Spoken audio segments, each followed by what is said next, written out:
1990లో engineering అయిపోయింది.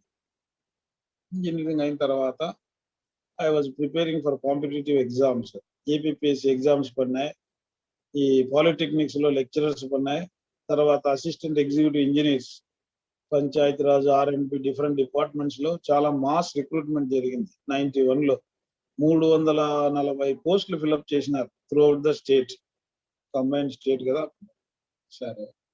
మొదట polytechnic lecturers exam జరిగింది. తిరుపతిలో పోయి రాసొచ్చిన. తర్వాత ఇంటర్వ్యూస్ జరిగినాయి. ఆ ఇంటర్వ్యూస్ కొరకు హైదరాబాద్‌కు రమ్మన్నారు. ముందు రోజు సర్టిఫికేట్స్ వెరిఫికేషన్ చేసినారు. తర్వాత నెక్స్ట్ డే ఇంటర్వ్యూస్ చేసినారు. సరే, సర్టిఫికేట్స్ వెరిఫికేషన్ అంతా అయిపోయిన తర్వాత నెక్స్ట్ డే ఇంటర్వ్యూకి పోతే అక్కడ ఒక ఐఏఎస్ ఆఫీసర్ ఉన్నాడు. His name was Karim Khan. చనిపోయినాడు ఆయన. పేపర్‌లో చూసినాను ఇటీవల చనిపోయినాడు. కరీం ఖాన్ అనే ముస్లిం ఐఏఎస్ ఆఫీసర్ ఆయన. ఆయన మెయిన్ మెంబర్ కూర్చున్నాడు. తర్వాత ఇక్కడిద్దరు నలుగురు కూర్చొని ఉన్నారు. మొత్తం 5 మంది ఉన్నారు ఇంటర్వ్యూ బోర్డులో. నాకంటే ముందర కొంతమందిని చేసినారు, వస్తున్నారు, పోతున్నారు అందరు సిటీ వాళ్ళు రకరకాలుగా ఎగ్జామ్‌లో పాస్ అయిన వాళ్ళందరినీ ఇంటర్వ్యూ చేస్తున్నారు. సరే, ఏమడిగినారని బయటకు వచ్చిన వాళ్ళంతా అట్లా చెప్పుకుంటున్నారు. సరే, నేను అప్పటికి ప్రార్థన చేసుకున్నాను. బ్రదర్‌తో కూడా ప్రార్థన చేపించుకొని పోయినాను. మా నాన్న ప్రార్థన చేసినాడు. ఏంట్రైతని కూర్చోవయ్యా అన్నారు. ప్లీజ్ బి సీటెడ్ అని ఒక స్టూల్ వేసినారు. సరే కూర్చో. వాట్స్ యువర్ నేమ్ అన్నాడు ఆయన. My name is David sir అన్నాడు. డేవిడా? Who is David in the Bible అని అడిగినాడు. నాకు అప్పటికి ఇప్పుడు ఇంగ్లీష్ మాట్లాడుతున్నాను కానీ అప్పుడు ఇంజనీరింగ్ అయినా అంత ఫ్లూయెంట్ గా మాట్లాడే వాళ్ళం కాదు కదా. ముందే ఇంటర్వ్యూ కొంచెం భయం. సరే, డేవిడ్ ఆయన Israelite king sir, second king of Israel అని చెప్పిన. ఓ వెరీ గుడ్ అన్నాడు. తర్వాత who was the first king అన్నాడు. Saul was the first king అని చెప్పిన. సరే, డూ యూ రీడ్ బైబిల్ అన్నాడు. Yes sir, I read Bible అని చెప్పిన. What is the difference between Old Testament and New Testament అని అడిగినాడు. నేను పాలిటెక్నిక్ లెక్చరర్ ఇంటర్వ్యూలో పోయి కూర్చుంటే నాకు వేసిన question still they are fresh in my mind. అవే చెప్తున్నా మీకు.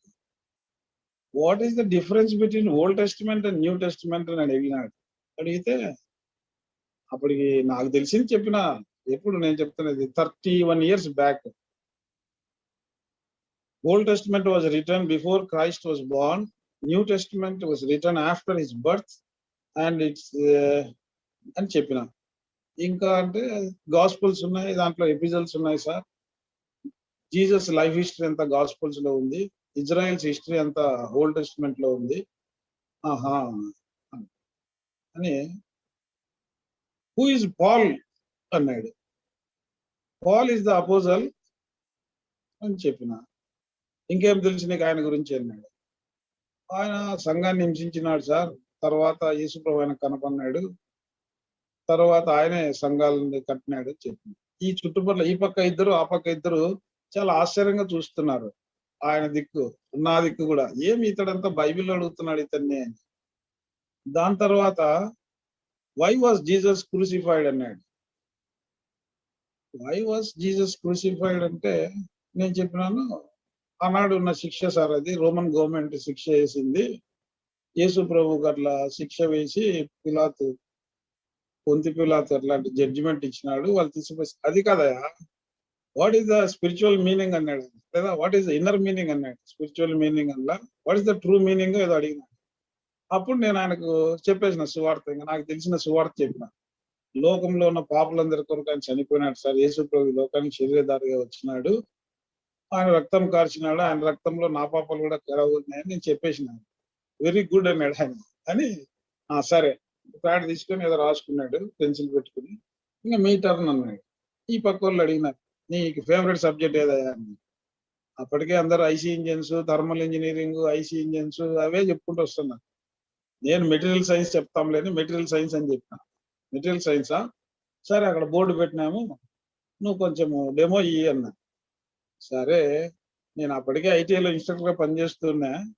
అక్కడ కూడా వాళ్ళకు ఇంజనీరింగ్ మెటీరియల్స్ ఉంటుంది ఒక సబ్జెక్ట్. నాకు తెలిసిన ఫస్ట్ చాప్టర్ తీసుకొని introduction to materials, metals, non metals, ceramics, మళ్ళీ మెటల్స్ లో ఫెర్రస్, నాన్ ఫెర్రస్ అనుకుంటా ఒక క్లాసిఫికేషన్ టేబుల్ వేసి దాని గురించి అంతా చెప్తూ ఉంది. ఇంక చాలే రా అని కూర్చొని పేపర్ పెన్ ఇచ్చి ఇక్కడ ఐరన్ కార్బన్ డయాగ్రామ్ గీయన్నా. గీసిన ఐరన్ కార్బన్ డయాగ్రామ్ నాకు వచ్చు కనుక నేను గీసేసిన. తర్వాత దాంట్లో పాయింట్స్ అవి అడిగినారు. What is Teflon, what is puff అని ఇవన్నీ అడిగినారు కొన్ని మెటీరియల్స్ చెప్పిన. తర్వాత ఈ పక్క వాళ్ళది అయిపోయింది, వాళ్ళది చూసినారు. వాళ్ళు జనరల్ నాలెడ్జ్ వాళ్ళు ఏమడిగినారంటే ఇప్పుడు పాకిస్తాన్ ప్రైమ్ మినిస్టర్ ఎవరు అని అడిగినారు. అప్పటికి పాకిస్తాన్ ప్రైమ్ మినిస్టర్ భుట్టో అని చెప్పినా నేను. కాదనుకుంటానే అన్నాడు ఆయన. ఏం జరిగిందంటే నేను 2 రోజులు హైదరాబాద్ లో ఉన్నా. ఆ టైంలో పాకిస్తాన్ లో కొంత ఇది కుట్ర జరిగి ఆయన దించి ఇంకొక మనిషి ప్రైమ్ మినిస్టర్ అయినాడు అప్పటికి. మరి 90 డిసెంబర్ లో మరి ఎవరో తెలియదు, నవాజ్ షరీఫ్ ఎవరో మొత్తానికి ఉన్న ప్రైమ్ మినిస్టర్ ను మార్చి ఇంకో మనిషి ప్రైమ్ మినిస్టర్ అయినాడు. ఆహా కాదంటేనే ఆయన అనుకుంటా సార్ అని. ఖచ్చితంగా అంటే అవునండి అని. నువ్వు పేపర్ చూడవా డైలీ అన్నా. చూస్తాను సార్ 2 రోజులు హైదరాబాద్ లో ఉన్నాను, ఏం చూడలేదు అని చెప్పి.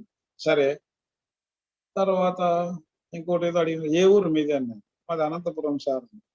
అనంతపురంలో గోల్డ్ ఎక్కడ దొరుకుతుంది అన్నాడు. అనంతపురంలో గోల్డా? అనంతపురంలో గోల్డ్ బంగారు షాప్ లో దొరుకుతుంది కానీ ఎక్కడ దొరుకుతుంది అబ్బా, నాకు తట్టలేదు, నాకు ఐడియా రాలా. గోల్డ్ మైన్స్ అయ్యా ఎక్కడున్నాయి మీ డిస్ట్రిక్ట్ ఏమైనా ఉన్నాయా అన్నాడు. లేవు సార్ అన్న. లేవా, సరే వజ్రాలు ఎక్కడ దొరుకుతాయా మీ దగ్గర అంటే వజ్రకరుకులు దొరుకుతాయని చెప్పి. సరే తర్వాత ఇంకొక ఆయన అనంతపురంలో ఫేమస్ టెంపుల్ చెప్పు అన్నాడు. అంతవరకు ఆయన బైబిల్ అడిగినాడు, ఈయన అనంతపురంలో ఫేమస్ టెంపుల్ చెప్పవా అంటే పుట్టపర్తి ఉంది ఒకటి, అడిగి పోతుంటారు అందరూ అని. పుట్టపర్తి కాదు, టెంపుల్స్ చెప్పు నీకు తెలిసినవి అన్నాడు. నాకు పెద్ద తెలియదు సార్ టెంపుల్స్ అని చెప్పిన. సరే పో, యువర్ ఇంటర్వ్యూ ఇస్ ఓవర్ అని పంపించినారు. సరే దాని తర్వాత కొన్ని రోజులకు నాకు సెలక్షన్ లెటర్ వచ్చింది. You are selected as lecturer in government polytechnics and you are posted to government polytechnic Nandyal అని వచ్చింది letter. I was very happy, I was so happy. Even అప్పటికే తెలిసిపోయింది నాకు. నేను బయటకు వచ్చినాక అడుగుతున్నాను, ఏమడిగినారు అని. నన్ను బైబిల్ అడిగినారా అంటే ఆ మెయిన్ మెంబర్ ఏమడిగినారంటే నన్ను బైబిల్ అడిగినట్టు. వాళ్ళకు దిక్కు తెలడంలో ఎవడరా ఇట్లా చెప్తాడు బైబిల్ అడిగినారు, లోపల పోతే ఎవడన్నా బైబిల్ అడుగుతాడా అని వాళ్ళు అనుకుంటున్నారు. బట్ నన్ను అడిగింది బైబిల్ మెయిన్ గా ఎక్కువసేపు.